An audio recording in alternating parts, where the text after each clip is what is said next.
not ready for this. It's Romania Black. I'm not ready for this. I'm not ready for episode 14 of Orb on the Movements of the Earth. No. And I have waited till the last minute to possibly watch this because I've been like, there's a couple things that are going to happen. Aksha's probably going to die in this episode. We know he's going to die. Unless Badeni gets him out of there somehow. I don't know how that's possible. We know Aksha's going to die. We've been conditioned to expect this is going to happen since Raffle died back how many episodes ago. But having Badeni be forced to watch Aksha be tortured, I'm not ready for that. My shipper heart is not ready for that. But here we are. So I have a lot of comments to talk to you about before we start episode 14 of Orb on the Movements of the Earth. So we might as well just dive right into those because y'all had a lot to say for episodes 10 through 12. So let's get into that, shall we? Tasto3204 for episode 10 said, in today's episode, Badeni gets jump scared by literacy.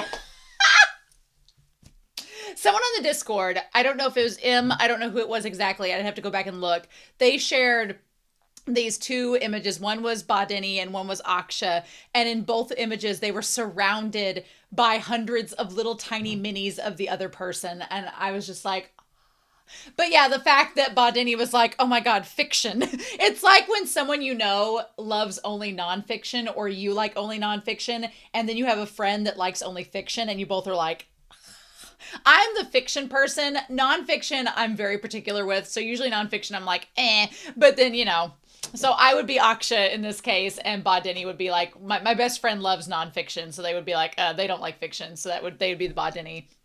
Mihone6330 for episode 11 says, my first Orb experience was the manga, and I didn't know Nowak was Yolinta's father until the bar scene.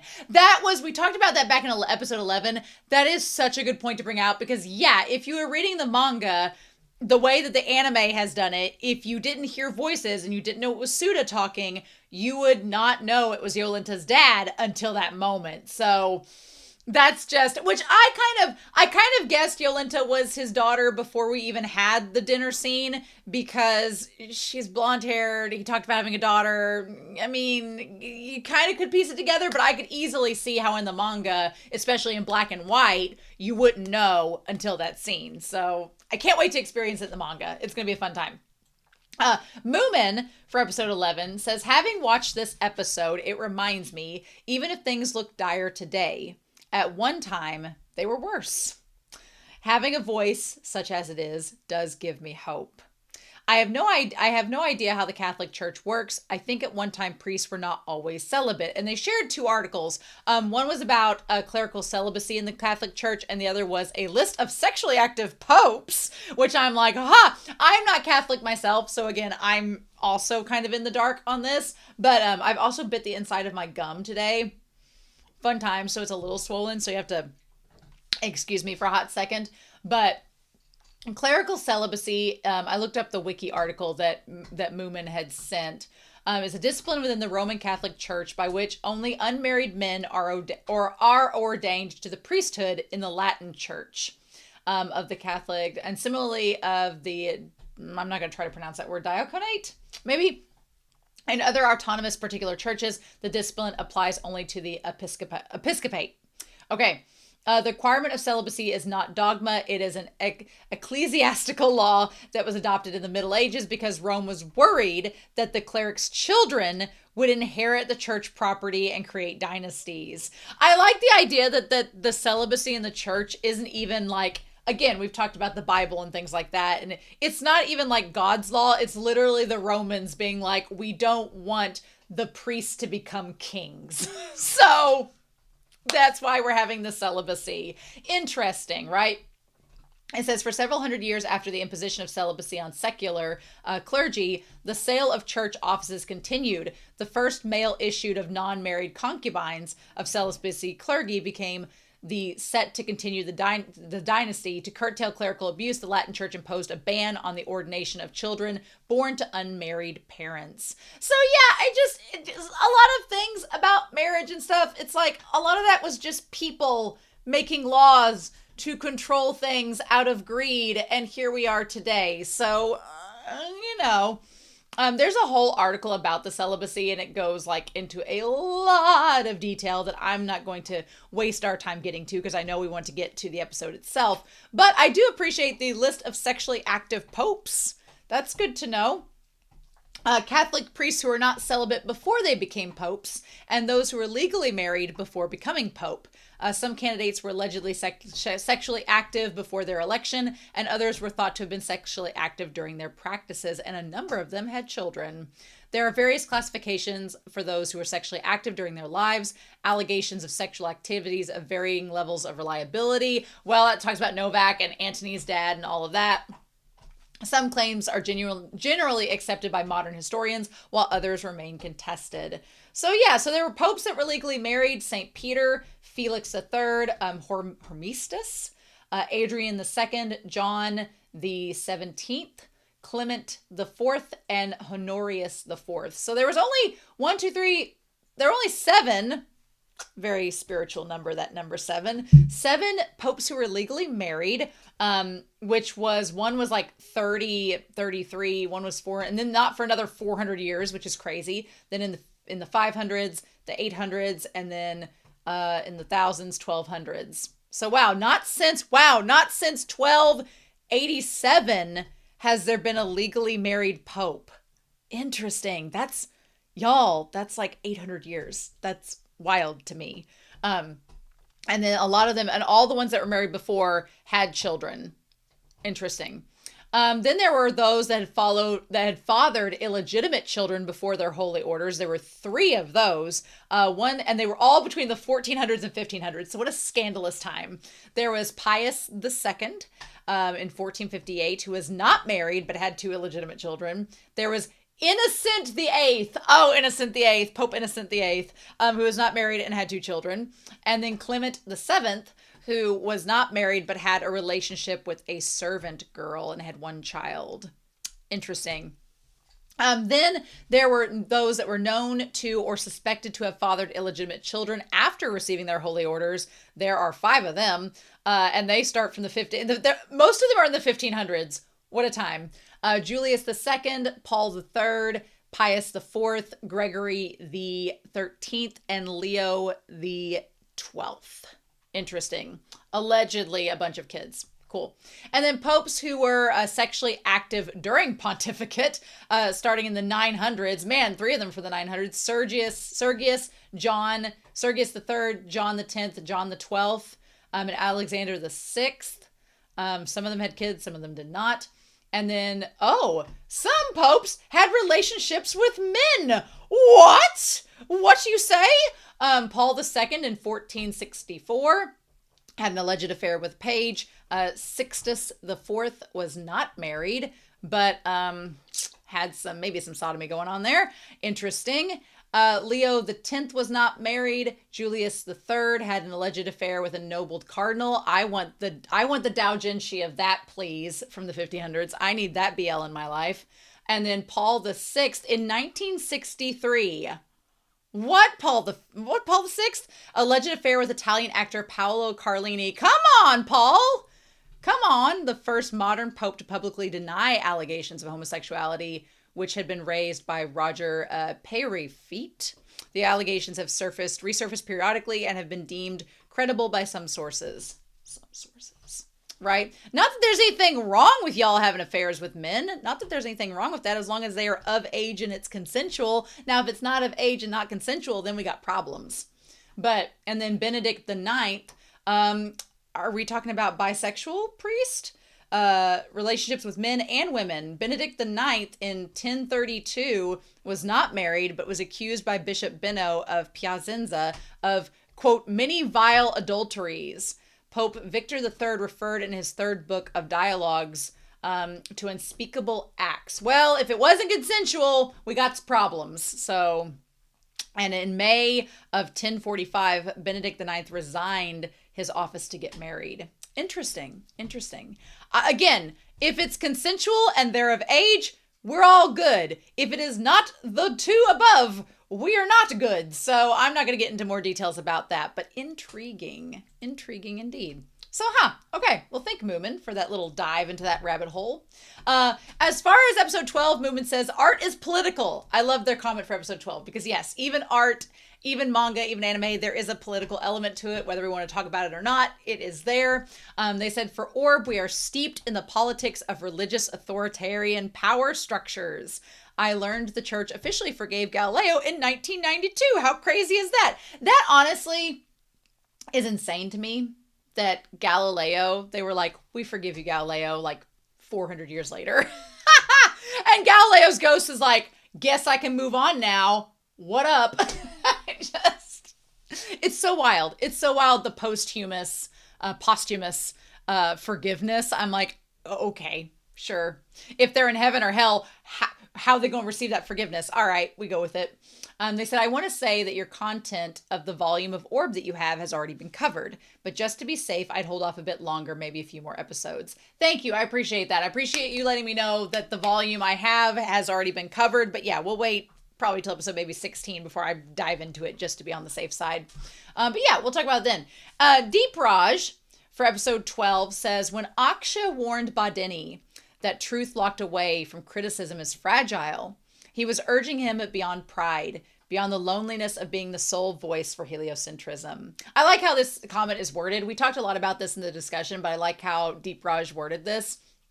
He declared that that belief must endure the testing of others, or else it risks becoming illusion. I love that description.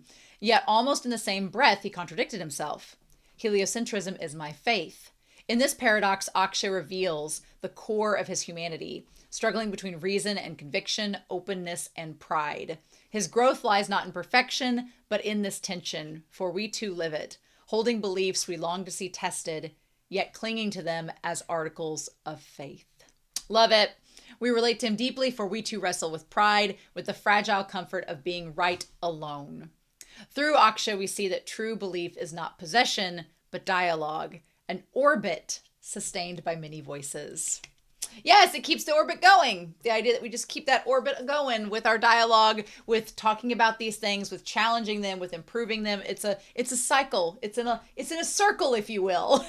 And in a 3D, that circle becomes spherical and, orbits. So I love that. And then finally, Tim Kaine for episode 12 says, a meta thing I like to talk about is how it's not just a character moment, but it also mirrors the history of the philosophy of science. Badeni is a classical empiricist in the mold of Francis Bacon. He believes that if he observes the world carefully enough, he can induce its fundamental laws. To that end, he hoards observation logs, convinced that he can infer God's design from them, which is interesting. Relative to his superiors in the Abbey who argue purely from authority, Badeni's approach seems genuinely scientific. But in our history, empiricism ran into a logical problem known as the problem of induction. I won't get into the weeds, but essentially it raised doubts about whether we can ever justify extrapolating past patterns into universal laws. It triggered centuries of soul-searching over what science actually is if observation alone can't secure the truth. Karl Popper eventually introduced the idea of falsifiability. For example, if something isn't real science, if you don't leave room for your idea to be disproven. Science advances not by confirming beliefs, but by surviving attempts to refute them, by replacing weaker conjectures with stronger ones. It's a fun way to show that while Akshay may not be as learned as Badeni, he's approaching the meta of science with the nuance of someone centuries ahead of him. Yes, and that's why we love Akshay, right? That's why we love him. That's why I think Badeni took a moment and went, oh, what simple farmhand, simple man that was working as a security guard. Your ways of the world are far beyond your years. Or maybe Badeni doesn't know that and he doesn't care. It's so good. Oh, I love it. I love it. So thank you, Tim Kaine. That comment was amazing. Deep Raj, yours was as well. Moomin's, same. Everybody, y'all doing fantastic work in the comment section. It's so much fun to read. And I've talked for 15 minutes. So we're needing to be here. We need to go into Orb and just rip off the Band-Aid. Just dreading this episode. And I've done all I can to avoid talking about it, but we're here, so we got to go through it. So let's get into it, shall we? Anyway, we're not going to waste any more time. We are going to start Orb on the Movements of the Earth, episode 14. Oh my god! And we're going to do that here in 3, 2, 1, and God, let's go.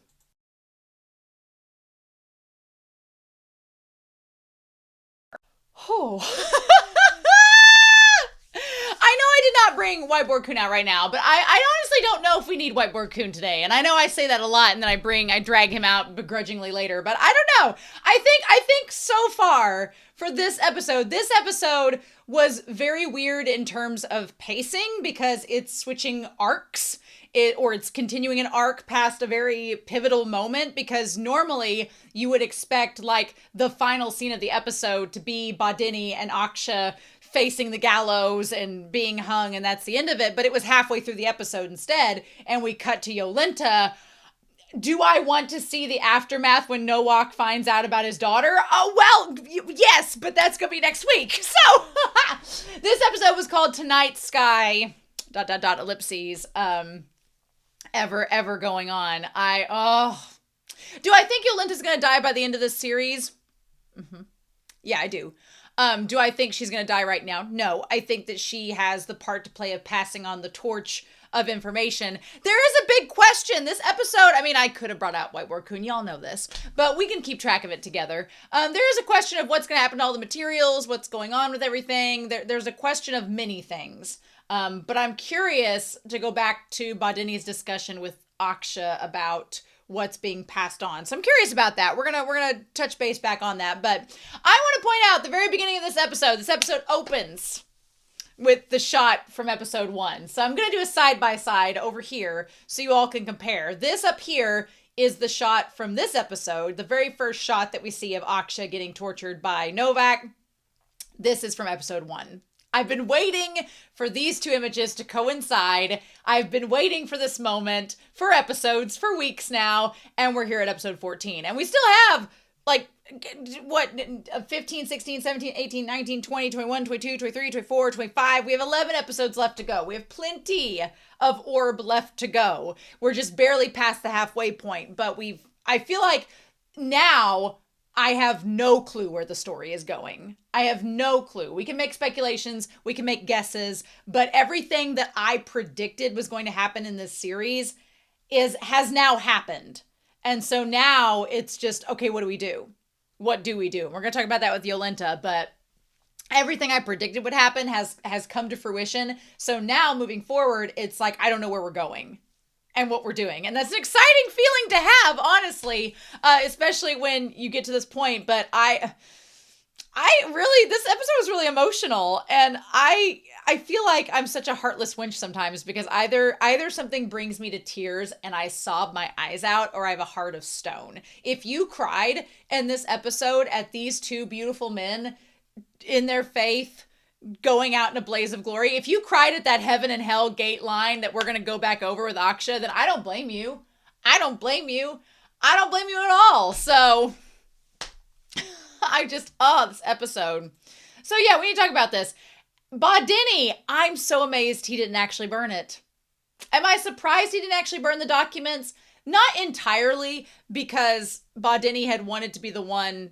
I mean, here's my thing. The one thing that kept me believing that Badeni had not burned the documents is Badeni's pride as a scientist, because at the very beginning when they first found the chest of documentation, when he first found the chest at the very beginning and was like, oh, these are all the predecessors' works, he didn't immediately burn it. And so I was like, oh, if he really didn't care, he would have immediately burned that. But Badeni is somebody that plans ahead. So this is my thing. The documents that are left in that chest are all the ones from Raffle, are all the ones from the previous heretics, are from Hubert, everything else. Are they likely to get burned by Nowak and the other inquisitors? Yeah, probably. But Badeni, I don't think, cares, because to Badeni, that chest of documents are all imperfect. They're not complete anyway. And he's like, this is garbage. My work is the stuff that's actually good. You can burn all this stuff. Whatever. Doesn't matter. I've already perfected it and sent it on its way, perhaps. So who cares? But That's so interesting. We're going to talk about that when we get to that conversation. But I don't think Badeni cared that the chest was found and burned, because those were all things that he deemed in Badeni's mind to be outdated anyway. He's the one that took on the torch, picked up the documents, and carried it on, so he wouldn't care if they burned it anyway. And I feel like the chest was also, in some ways, I feel like, interestingly enough, Badeni created his own collateral, because he would say, yeah, I burned everything. And then on the off chance that, like what happened in this episode, Nowak didn't believe him, he could go back and be like, oh, wait, actually, yeah, there's stuff in the chest.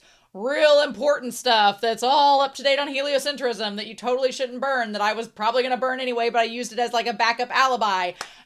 Yeah, I mean, that doesn't surprise me that he did that. So that all makes sense. But God, this scene was hard to watch. And to watch Badeni be so reactive to Aksha getting tortured. This is a ship. This is an Admiral class, better than Disney cruise, just absolute Imperial ship sailing through the reflection of the ocean in full moonlight. At the risk of just having a feral fangirl moment, I freaking love this ship. Can I look up fan fiction of them now? Am I safe to do that? Are the floodgates open? They're dead. Can I look up fan fiction of them? Can I please? Can I do this for myself? Is there fan fiction on Badeni and them and Aksha? Okay, I'm just going to go to Archive of Our Own. I'm just going to go there. We're just going to check it out real quick. I'm not going to read anything that could be spoilery. I just want to know if Aksha and Badeni have fan fiction. I just need this confirmation. 172 stories! Yes! Yes! Oh my gosh! Oh, there's some mature content. We're going to have so much fun. A lot of it's in Japanese. No! Okay, I want to edit my search real quick. Your girl cannot read Japanese. I just need to know how much of it's in English. Please help me. Okay, I want to go English, sort this out. How many?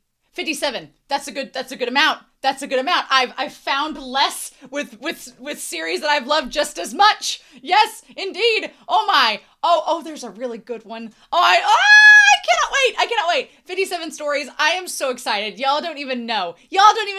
I'm going to hold off. Until y'all clear that I can read Badeni and Aksha. Now, obviously, I would filter out my fan fiction if it included other characters that weren't relevant yet. I'd be like, we don't need to talk about them. But what if it was just Badeni and Aksha fan fiction that was just like about the events of this episode? I'm good with that, right? Right? I don't have to deny myself, right? That makes me so happy. I have watched series that I have formed ships for, and then I've gone to find fan fiction, and there's nothing there. There is nothing there. It is a drop in a barrel. There's just nothing there, and I'm like, well, that was short-lived. Oh no. And so this makes me so happy. People see the vision. So yeah, watching Badeni have an emotional reaction, and for Nowak, he's like, this is idiocy. He's like, it's useless to demand evidence that doesn't exist. And Nowak he cranks it again, and poor Aksha. And the blood's starting to fall to the ground. And the thing about it is, Nowak is so pissed. He is just, and I don't think that at this point it's even about Yolanta. I don't think it's even about his daughter. He says that it is. He says it's about, Badeni determines. He's like, this is about like us involving your daughter, isn't it? Which Damien over in the corner, the other guy, I'm pretty sure his name is Damien. He's like, what is going on? So I feel like Badeni was kind of onto it. I'm still amazed Badeni did not throw her under the bus. You know what? Badeni's little tiny stone heart grew 3 sizes this episode. It grew 3 sizes. He not only did not throw Yolanta under the bus, which I really thought he was going to, but he did not want Aksha's beautiful eyes to be hurt, and he was willing to give it up for that. And we're going to talk about it here in a second. But Badeni surprised me so much. The character development with him, I'm amazed. But Nowak, this was personal. This was not only because of his daughter. This was because these two, I feel like there is an element in both Badeni and Aksha. It's kind of interesting. If you think about it, there's things that Badeni did that I'm like, oh, Raffle would not have done. And there's things that Aksha has done that Raffle would kind of scoff at, being the little precocious 12-year-old that he is, the scamp that he is. But there's elements of Badeni and there's elements of Aksha that are very much like if you combined them, they would be Raffle. Like there is this scientific mind, this thirst for knowledge, this want to be Icarus that Raffle would absolutely have leaned in on 100%, that like Badeni does. But then there's also this purity that Aksha has, that he just believes in heliocentrism. He believes in something beyond the church that Raffle believes in as well. And I feel like in this episode, the moment that Nowak gets super serious about torturing them and super serious, and it feels so personal, is not just because of Yolinta's involvement, but because he is seeing in these two men those parts of Raffle that has haunted him. He is seeing those parts that are present in all the heretics that he has tortured. He's like, this little essence is still there in you. It's not a demon. What is it? Why is it? And he can't figure it out, or he's afraid that he knows what it is and doesn't want to acknowledge it, but it's what he's seen in Raffle. And I feel like the moment he sees it pop out in these two, he's like, oh no, I've got to stop this because otherwise I'm going to get haunted all over again. And I like that he's like, just go ahead and kill us. But and he's like, let's just go ahead and execute us. And then he's like, this is absurd. If you keep asking the same questions, the torture will never. And then he's like, oh, wait, I see what this is. That's your plan. That shot of Nowak when he's looking at Aksha and his bangs are covering his eyes and those eyes look so dead inside. That shot is chilling. I cannot wait to see it in the manga. That shot is chilling. He's like, you want revenge on us for approaching your daughter. I feel like Badeni, again, I feel there's a part of Badeni that he is saying this because he also knows that that other guy is in the room. Because back in the last episode, Damien, or whatever his face is, he was not present when Nowak was having those initial conversations. And so now Badeni's like, hey, I'm going to shout out Yolinta's name.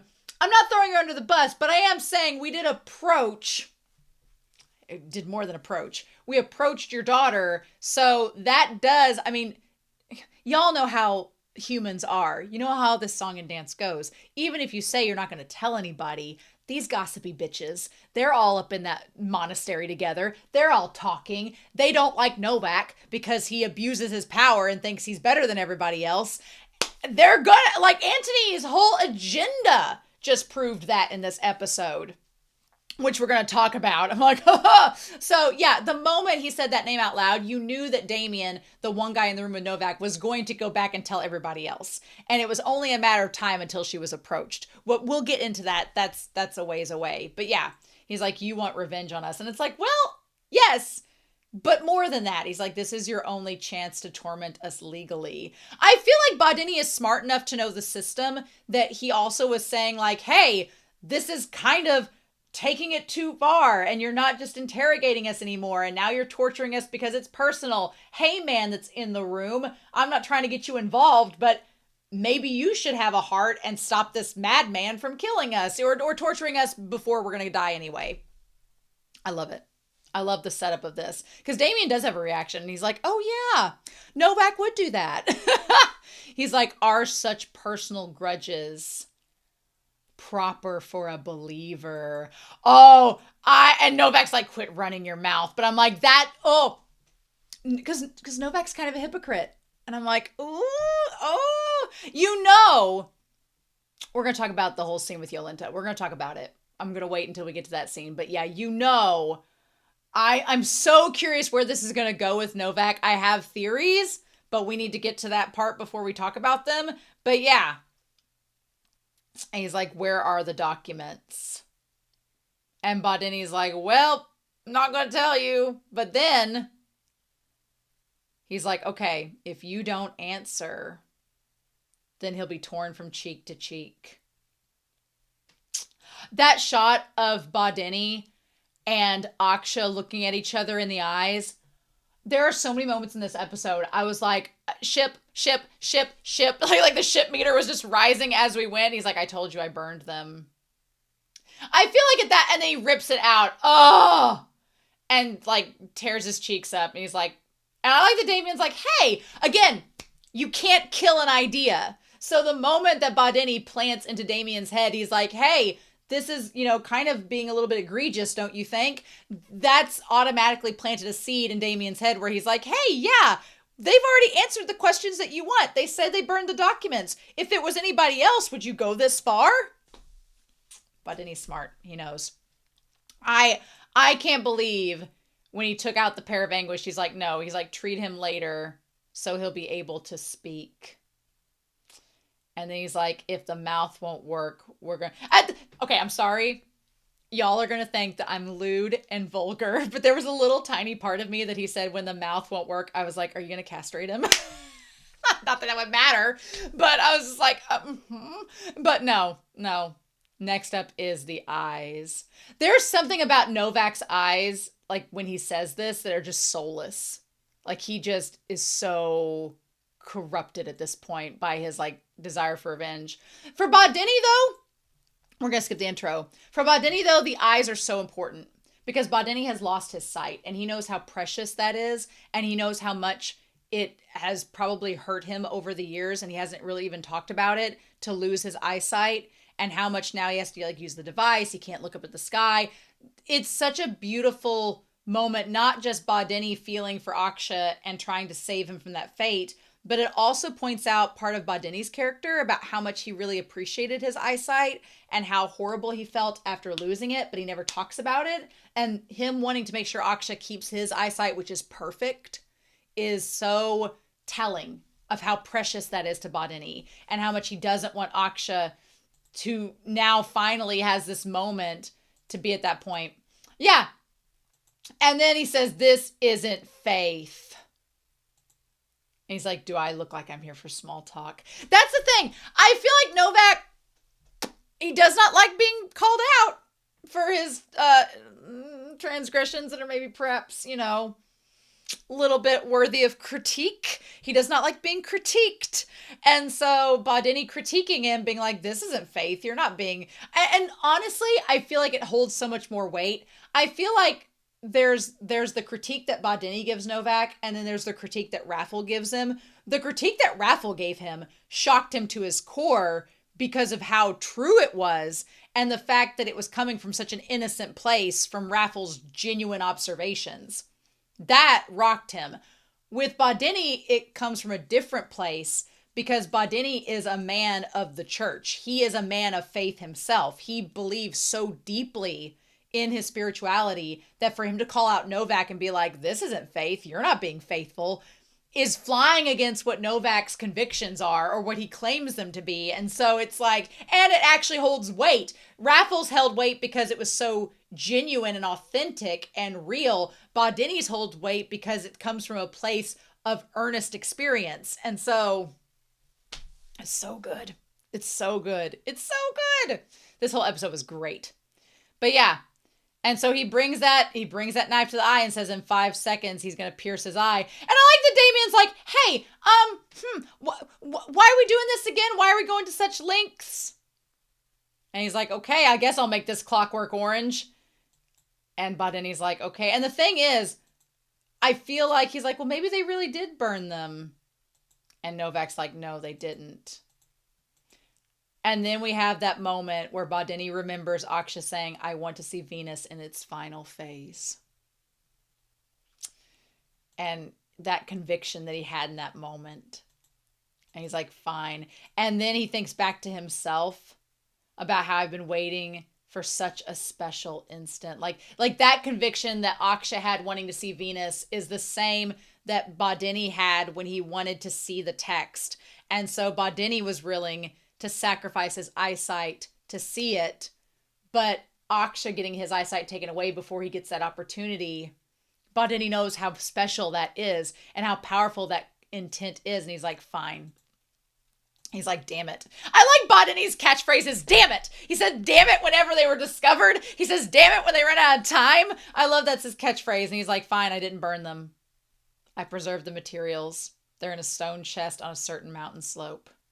And he's like, take us there. I can't believe we actually finally, Nowak waited 10 years to find that spot and Badeni just took him to it. I would not have expected that. And Aksha's like, wow, you lied. I'm like, he's like, I'm sorry, Aksha. Oh. And he's like, get some rest. And we finally reached the end. It's only episode 14, sir. We still have 11 episodes to go. I don't think it's the end yet. But they take him to the mountain. He finds the material and he's like, I'm glad you're a conventional thinker. The one who left the chest behind 10 years ago poisoned himself to death to protect it. But here's the thing. I feel as if Nowak is he's not getting the point. He thinks that Raffle poisoned himself so that no one would find the chest. And now that they found the chest with the documents, it's all over. But I think what he's trying not to... I think Nowak maybe deep down inside realizes it, but he's in constant denial of his own understandings because he doesn't want to, reveal that he's following something he doesn't truly believe in. Imagine.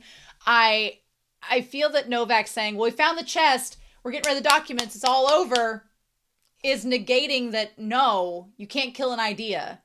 Raffle wasn't poisoning himself to protect the documents necessarily. That's part of it. But he was doing it to set a precedent that I'm not giving in to you. I'm not giving into this authority. If me living and being tortured is just to adhere to this authoritative system, I'd rather kill myself and make a statement than to let you win. And that's kind of, I feel like Badeni is doing something similar, except he's like, sure, Nowak, here's the documents. Is this going to appease you? But there are still going to be heretics. This stone chest isn't going to solve the problem, but Nowak is kind of trying to convince himself that it is. He's like, you weren't the type to go that far. And Badeni's like, really? Somebody poisoned themselves? And he's like, what kind of person was he? He's like, well, I thought you had no intent or interest in your predecessors. And I like that Badeni looks over at him in that classic like meme-worthy look of like, bitch, just tell me. I'm going to die in like 12 hours. He's like, he was the same as you and all the other heretics. He threw his entire life away for the sake of some ridiculous belief. Pot calling the kettle black much? There is a part of me that's like, Nowak, you have to understand and realize the absolute irony in saying that, because you are doing the exact same thing, except you are in denial that this is bullshit that you're believing in. What set him apart was he was only 12 years old. And Badeni's like, oh, I thought he was like 50. He's like, I guess that makes sense now. Only a 12-year-old. What does he say there? Only a 12-year-old would want to move the world. I feel like that's foreshadowing, would dare to move the world. He's like, oh, a 12-year-old wouldn't know better. They wouldn't know about the systems in place or how deep the systems are entrenched and how hard it is, which is kind of funny because there's a part of me that still believes Badeni has entrusted some luck and hope in Yolenta, knowing she's only 14, being like, oh, she's still a child too. She's not as learned of the horrors of the world as we are as adults. There's a chance she still has some precocious hope that she can do something, right? So then they get back into their cell, and don't you dare believe that I'm not sure there's fan fiction on this scene. I'm going to be insufferable for the next 5 minutes, so I hope you're ready. It'll probably be longer than 5 minutes, but Aksha looking like Hubert with the scars, with the Joker scars, looking like Hubert. What do you want me to say? What do you want me to say? And at least they can talk. At least they can talk, right? He's like, evening, and Badeni's like, ugh. They're sitting 5 feet apart, so it's not gay. We all know the truth, though. We all know the truth. But yes, then we have this conversation in the cell, and he's like, did they get a hold of the stone chest? And he's like, yep. And Aksha's like, and he's like, are you angry? And he's like, well, no. I mean, he said, you always said we'd leave nothing behind. I mean, I feel like Aksha's like, well, what's the point in me being mad? You either burnt the materials and nobody knew about them, or you left the materials, but here's kind of the ingenious thing about it. Even if the materials left behind, even if Badeni believes that the materials left behind aren't as good as what he created, they're just like the pre stuff from Raffle and the other heretics, by not burning the materials, you have opened the door for the torch to keep going.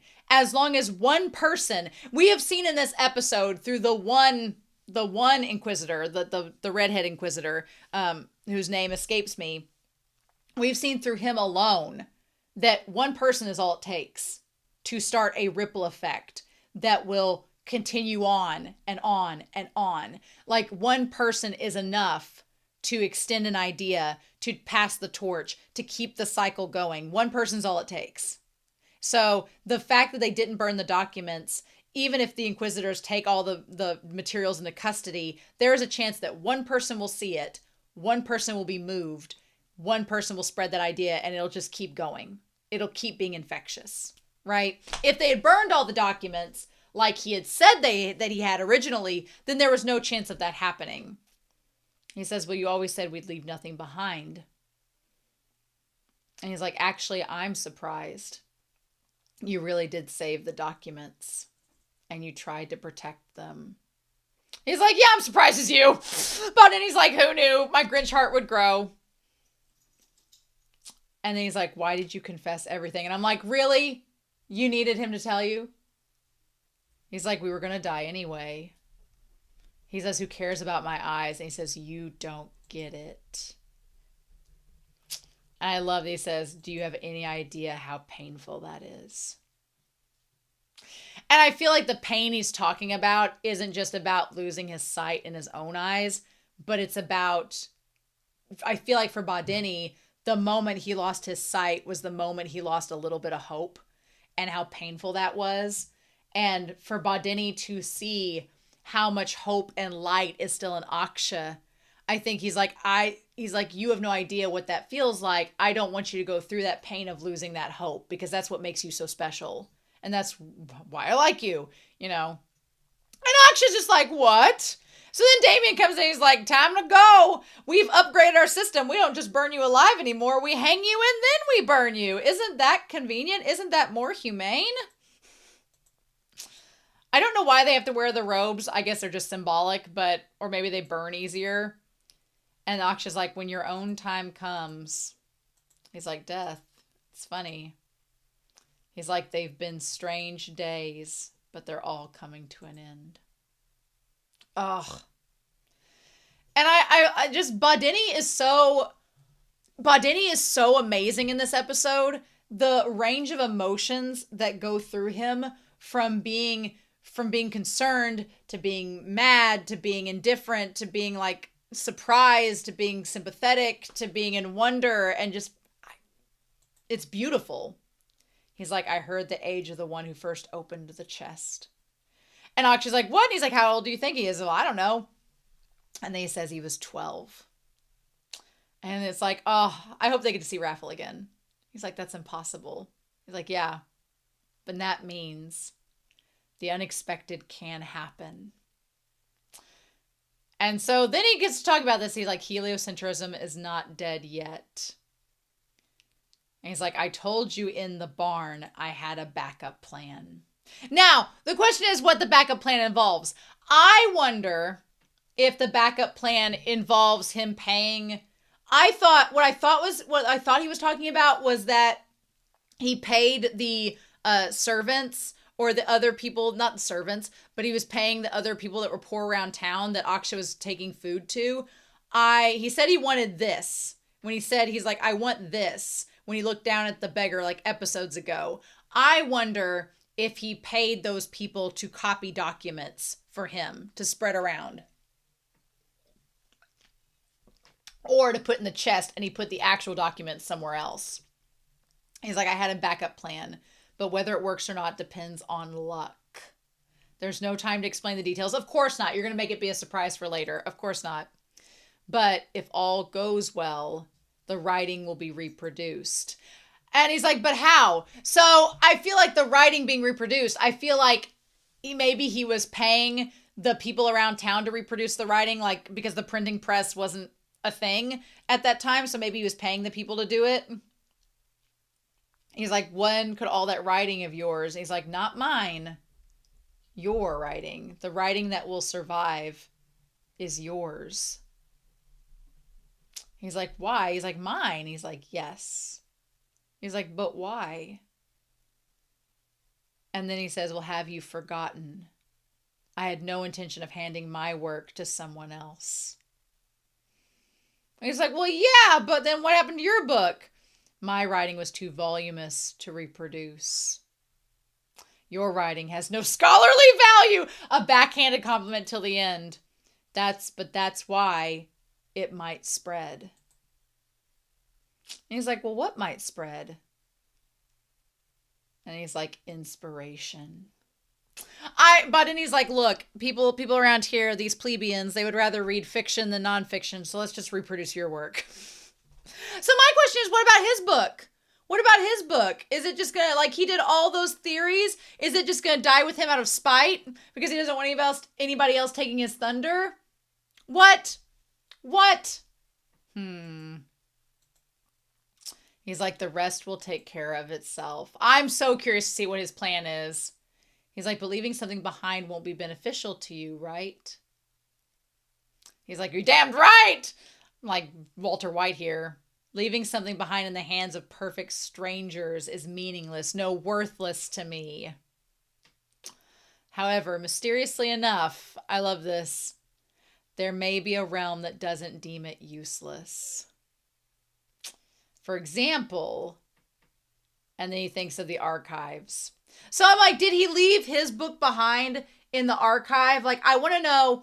I'm assuming they will show us in future episodes, so you don't have to answer this now. I don't want spoilers. But I'm curious if his book of the stuff that he worked on, he either left for Yolenta to take, onward, or he left in the library for someone to discover, whatever the case may be. And meanwhile, the documents that Aksha wrote, he's having those reproduced on a mass scale because they're easier for people to digest, and they're inspiration that others could find, and it will lead them to studying heliocentrism as well because it's easier to access. Also, is that suggesting that Badeni was considering Aksha and his writing inspirational? What? Is that a possibility? It's the thing you call history. For Badeni to admit that is just, it's amazing. These two getting their rights read to them as they're both about to hang. It felt like the one meme with James Franco where he's like, first time. I was waiting for them to look at each other that way. And then he's like, well, what are the odds of this plan working? It's like infinitesimally low. And Aksha's like, good. If you're saying that, that's wonderful. That means my life ends with hope intact. And for Badeni to smile at him and say, well, this is the end of our life, right? We're standing at the gates of hell, right? And he's like, no, this is the line that got me. We're at the entrance, all right. But it's the entrance to the heavens. And Badeni looking over at him, God, shut up. Shut up how romantic this is. Shut up how beautiful this is. Shut up. Even if you don't ship them, even if you're like, no, Romania, I don't ship these two.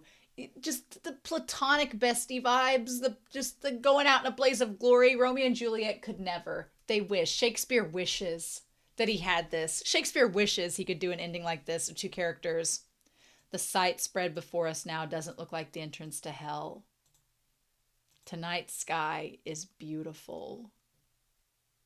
And again, the fact that Badeni cannot see the sky to that degree because of his eyesight being ruined, but he allowed for Aksha was, oh my God. Aksha has been dog-coded on Discord and throughout the channel and throughout this discussions for how long now? Aksha was basically Badeni seeing eye dog in this moment. He was basically his seeing eye dog in this moment to be like, the sky is beautiful. And there's no way something bad could happen to us with a sky before us this gorgeous.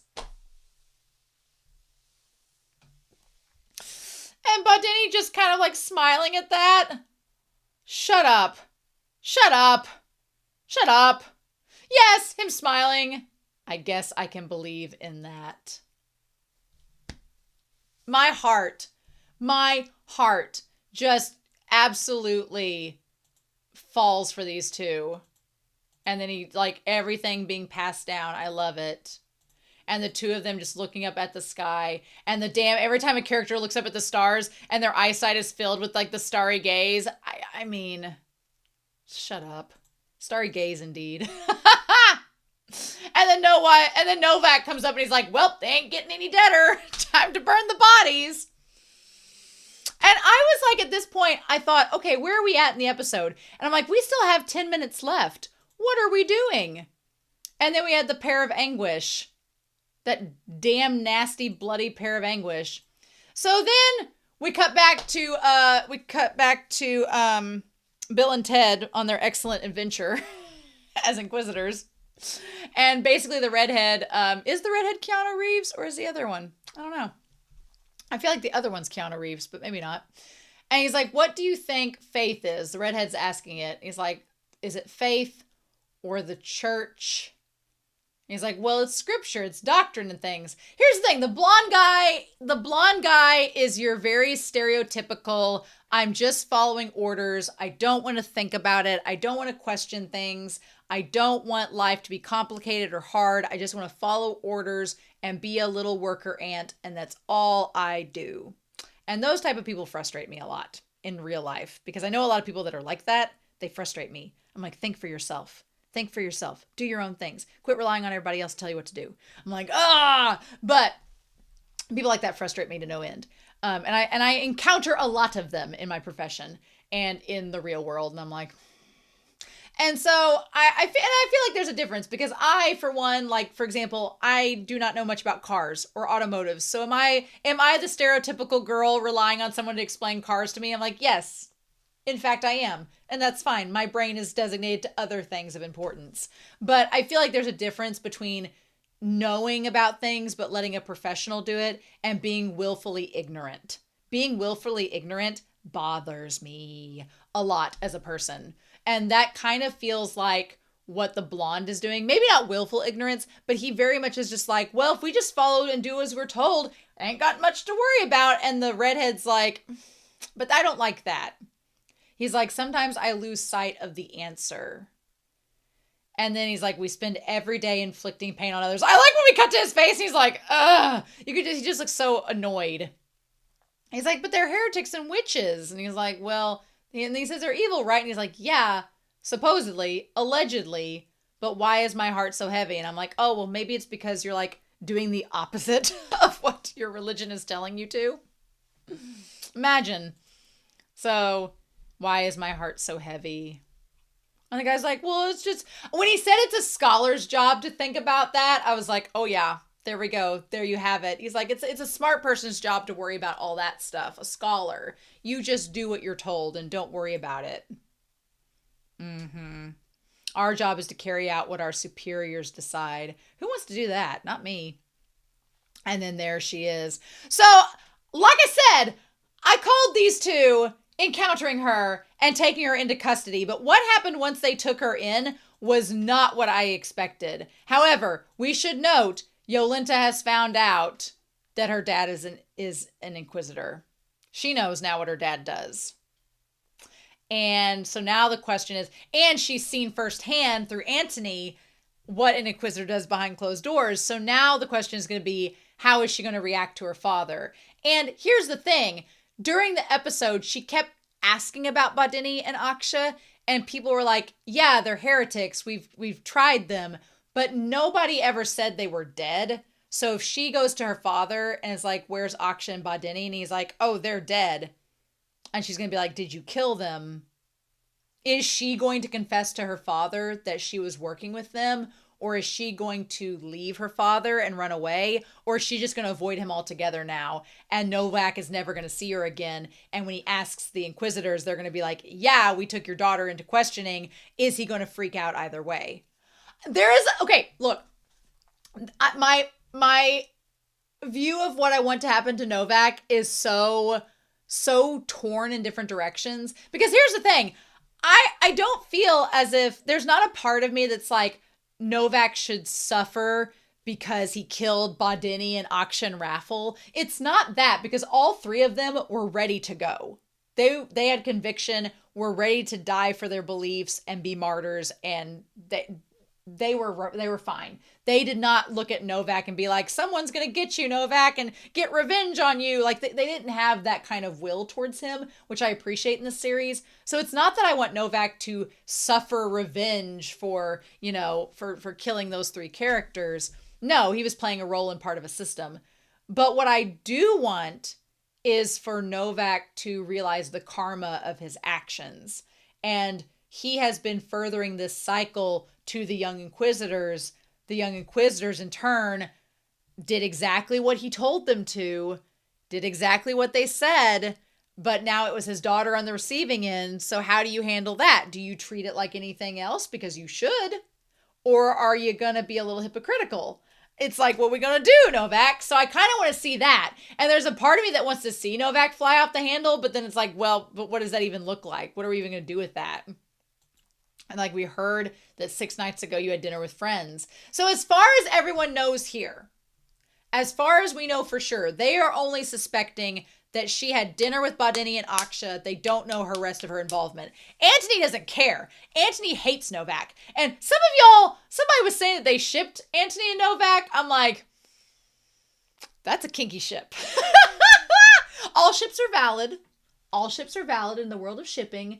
I don't know if I ship Antony and Nowak. I don't really think I ship them unless you're doing like enemies to enemies. But we'll see.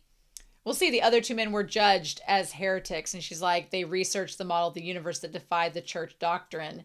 Do you happen to know anything suspicious about it? What was interesting was when she thought back to Badeni, she thought back to him saying that she knew nothing, of him telling her that she should know nothing.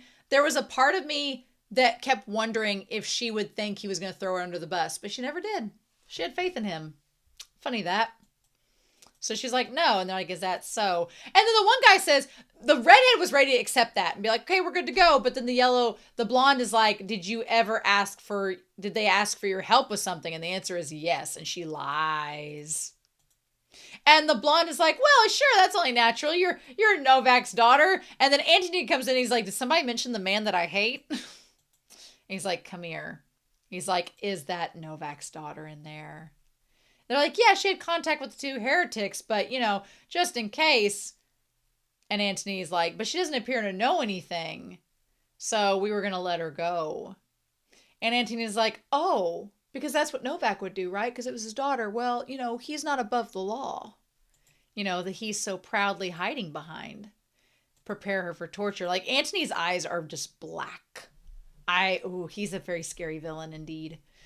And they were like, why are we torturing her? And then this man would be a podcaster in the manosphere for sure. I'm pretty sure Antony would be a podcaster in the manosphere. Let's not get it twisted. He's like, oh, the very fact that a woman sought to be a scholar is suspicious enough. I mean, it's Gaston and Beauty and the Beast. Women reading, soon they'll get ideas and thinking. And then he suggests that she's the leader.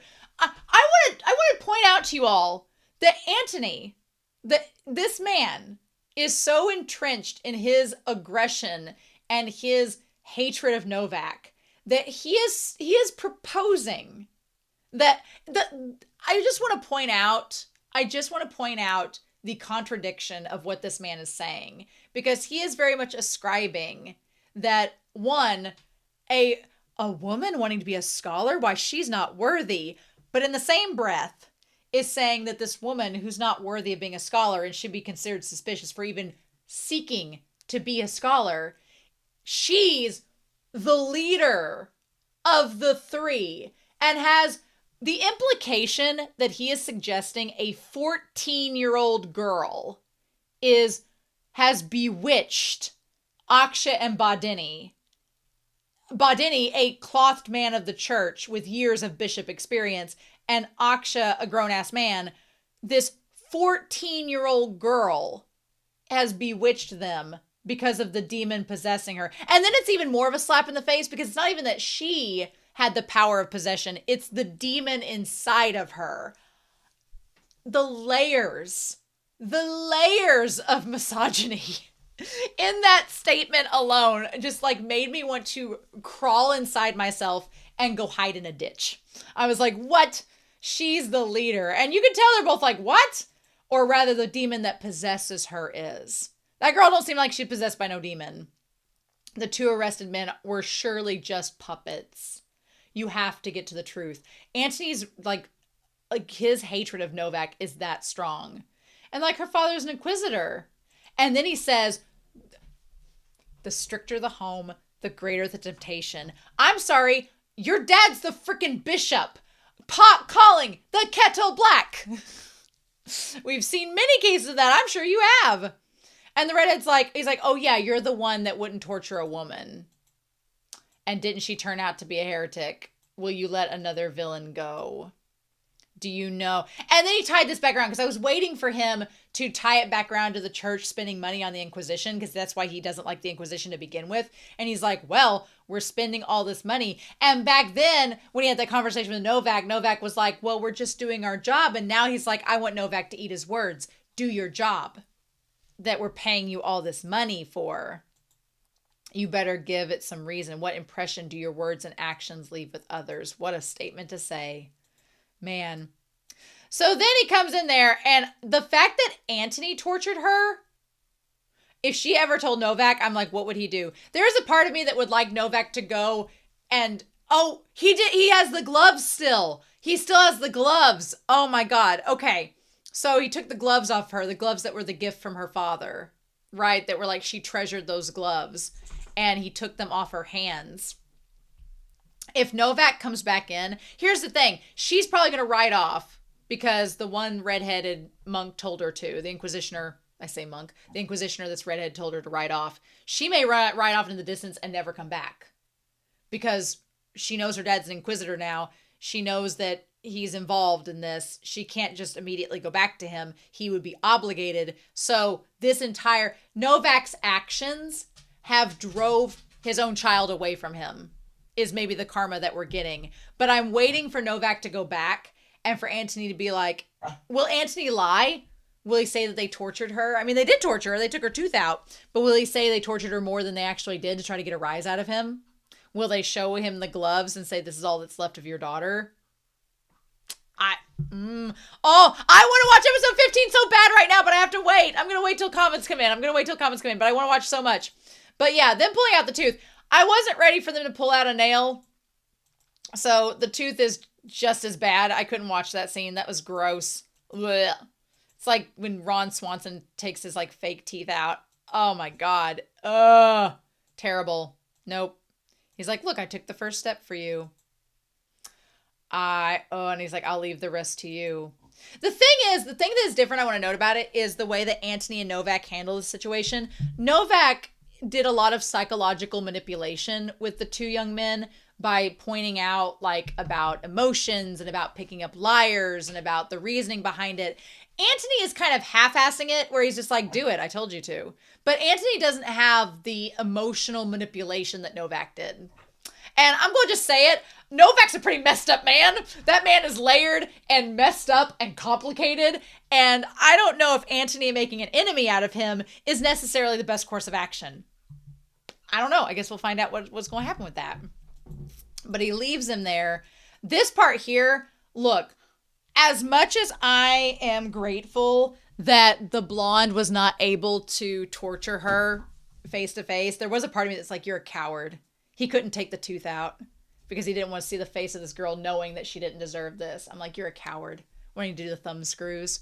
But in hindsight, it's a good thing that he was a coward. I freaking love the look she gives him when he's about to take that tooth out. She looks up at him with tears in her eyes being like, bitch. And that is like, if Nowak saw these men tearing the teeth out of his daughter's face and the fury in her eyes, I freaking love it. I love Yolanta so much. I'm so glad she may be getting away. I'm so glad. The problem is, and we all kind of know this, the problem is her getting away, even though it was the Inquisitor's fault. The Inquisitor set her free. The Inquisitor got her out. The Inquisitor put her on that horse and told her to leave. The problem is, if she's caught, the Inquisitor's probably not going to be punished because he's a man in a position of power. They're going to just punish her and say, well, you shouldn't have escaped. You should have known better. You should have stayed and got interrogated. And they're going to kill her if they find her. Because now she's screwed. If she is found by the church and she's found and she was a runaway, they're going to hang her or burn her. Like, she's done. If she's caught, it's over. And I don't think there's anything that Nowak can do to save her. I think that she would have died anyway, but I think that it's just prolonged the inevitable. If she's discovered, she's going to die. So I don't know. I don't know what's going to happen. And the thing about it is they've taken out one tooth. So if they need to find her, they just got to look through some women's mouths. And if they see her tooth is missing, they're going to be like, you're the one. Even if she cut her hair, even if she shaved it, unless she pulls more of her teeth out. I don't know. I don't know what's going to... I feel for Yolanta because I don't think there's a good scenario in this. But they're like, we finally turned things in our favor. And of course, these suspicious redheads like, what's going on? If his daughter is judged a heretic, Nowak is finished. So we get the shot from the OP of Antony talking with these other guys. And the redhead reveals, oh, wait, hypocrisy in the church? Scandal in the church? Why, never. It's what he deserves for currying favor with the bishop all this time. Jealous much, Antony? I feel like Antony is jealous that Nowak has garnered such popularity with Antony's dad that Antony clearly doesn't have himself or doesn't feel that he has himself. He's like, once he's disgraced, the bishop's reputation will suffer by association. So he's really like just being like, screw my dad, screw Nowak, F them both. And then he's like, then from there, I'll be a more important figure than ever. Yeah, we see him from the OP. That's the same shot. And the guy's like, wow, this guy is just out for himself. It's our chance to correct the church's course. We can't make a living being passive. And that's such a phrase in itself too, because on the one hand, you're like, oh, well, yeah, the church and the Inquisition is a bad thing, arguably. So you would think that Antony wanting to change the church is a good thing. But then you find out he's like, we can't make a living being passive. He's not trying to change the church to benefit people. He's trying to change the church to benefit himself. And that doesn't happen nowadays. The more things change, the more they stay the same, right? He's like, yeah. He's like, indeed, we're with you. And this redhead's like, well, F this. I'm not going to be a cog in the machine. I'm not going to do that. So he sends the blonde to go off and find it. He's like, you go get it instead. And he's like, sure. And then he lets her out and he's like, let's go. If you have to run, you're going to be killed. I mean, here's the thing. And maybe the redhead didn't realize it at the time. He was just acting in the moment, being like, I have to get you out of here. But she's going to die regardless. If they catch her again, it's over.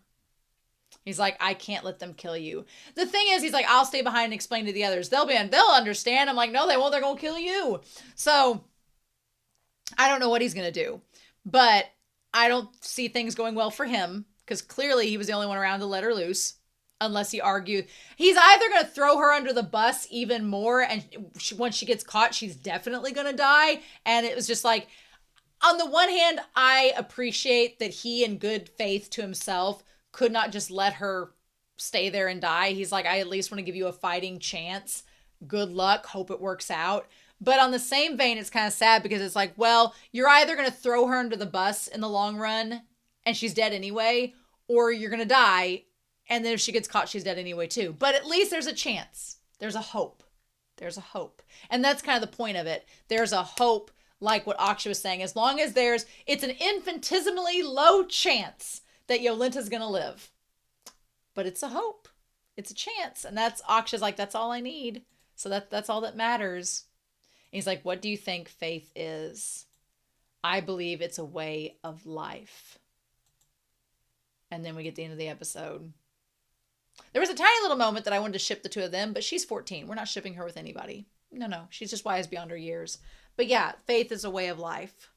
Mm-hmm. I would definitely agree with that. I would agree that my spirituality in my own faith is more just like a way of life and kindness and just genuinely wanting the better for people, and to point out hypocrisy and stupidity and just willful ignorance, and maybe not stupidity, because sometimes people just are ignorant and they don't know any better, but people that are corrupt, like just it bugs me. What an episode. The whole time I bit the back of my gum today, so it's been sore. So the whole time we was watching Akshay getting tortured, I was like, oh man, imagine that times 1,000. Not a fun time. Nope. I can't believe Akshay and Badeni are dead. You know what the thing is, though? I will say for this series, the deaths have all felt... satisfying is not the word for it, but I've felt sad, but not sad for the reasons you think you would. Like, sad because I'm not going to see these characters on screen anymore except if they're referenced, right? We're not going to see that. We're not going to see them unless they're referenced. So there is a part of me that feels kind of sad because I'm like, I won't get to see Akshay anymore, or Badeni anymore, or like Raffle anymore. We still got 11 episodes. So I'm like, we're not going to see them. And I'm sad about that. I want to know who got the necklace, because Akshay had the necklace on when he fought Nowak. So did he keep the necklace on and was burned with it? Or did it fall off and somebody's going to find it? I don't know. Did he leave it in the cell? I don't know. We'll see. It doesn't really matter anymore because the chest is gone, presumably, but we'll have to see what's going to happen with that necklace if we ever see it again. Or I'm assuming we'll get a new ED next episode and a new OP because these characters are no more. So there's that. But man, this episode was really, really good. This episode was amazing. I love this episode so much. Tonight Sky. And the episode ended just as it was sunset the next, day or so. So my question is, where do we go to from here? And what do we do from here? And what was Badeni's gamble? What was his plan? What was he risking? What was he saying had a low chance of success? I have theories that might involve the people that Akshay was giving food to, that maybe Badeni paid off to reproduce documents. But how is Badeni's... Because you knew Badeni had a backup plan, as low of a gamble as it was. But it's like, what was that backup plan and how's that going to work? And now we have to wait and find out. So anyway, I'm super excited to know your thoughts down below. I hope you all enjoyed this reaction discussion. I hope that I can read fan fiction now. At least a little bit. At least the Badeni and Akshay ones. Maybe. So anyway, I hope you all have a wonderful week. Please stay safe. Take care. And I am going to wait. I waited 10 days before watching this episode after episode 13 because I wanted to wait for comments, and I was just dreading knowing that this was probably going to be the last episode that we see Badeni and Akshay. I was just dreading it. And so I'm glad I watched it now. I'm not going to wait as long to watch episode 15 though. I'm going to wait till comments and then I'm going to dive right in. So anyway, I hope you all have a wonderful week. Please stay safe. Take care. And yeah, I'll be back very soon with more of ORB on the movements of the earth.